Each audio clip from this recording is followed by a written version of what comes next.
New tactic to fast-track deportations we've talked a lot about is now a top concern for some migrants and immigration attorneys. Over the last couple of weeks, migrants have been arrested at federal courthouses all across this country, and this is coming right after they showed up for their scheduled court appointments. Out of the blue for them. Ken Molestina now taking us inside what is happening, and one former ICE attorney is also sharing why this could be, he thinks, a violation of due process. Where's your badge? Where's your warrant?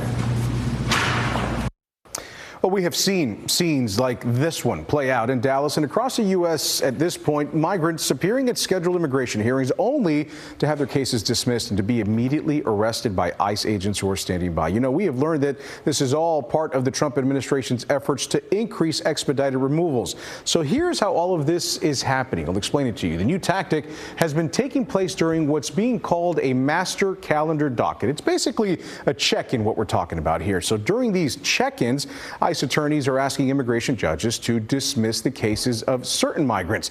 That makes them immediately eligible for arrest and for deportation.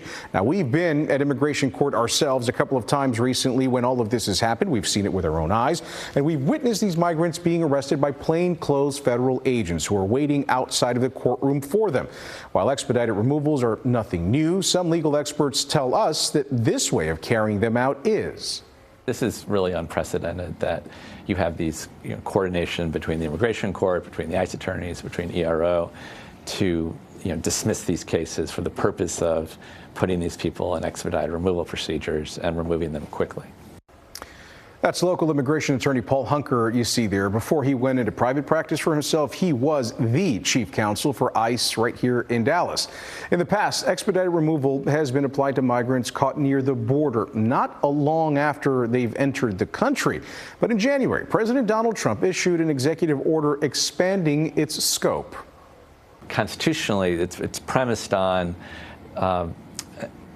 a procedure for an arriving alien, someone who just gets here and doesn't have ties. The longer someone's been here, the more ties they have to the country, and the better argument they have that the expedited procedure doesn't give them their due process. Hunker says the big problem with this new tactic is that it applies expedited removal to people that it really wasn't meant to be applied to.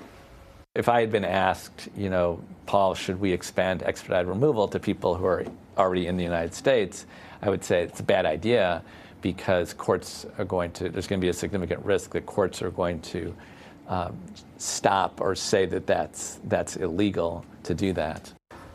So we reached out to the Department of Homeland Security asking them for a comment on this. They emailed us a statement saying most people who enter the U.S. within the past 2 years are subject to expedited removals, but that former President Biden, quote, ignored this legal fact and chose to release millions of illegal aliens into the country.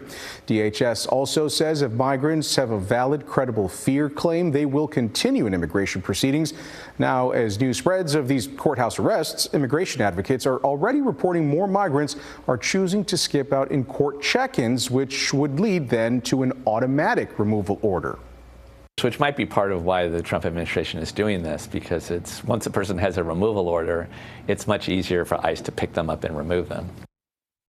Well, the fear of forced deportation is forcing some asylum seekers to leave on their own voluntarily. Tonight at 10 o'clock, we're going to introduce you to a young mother who says that's exactly what she's now planning on doing.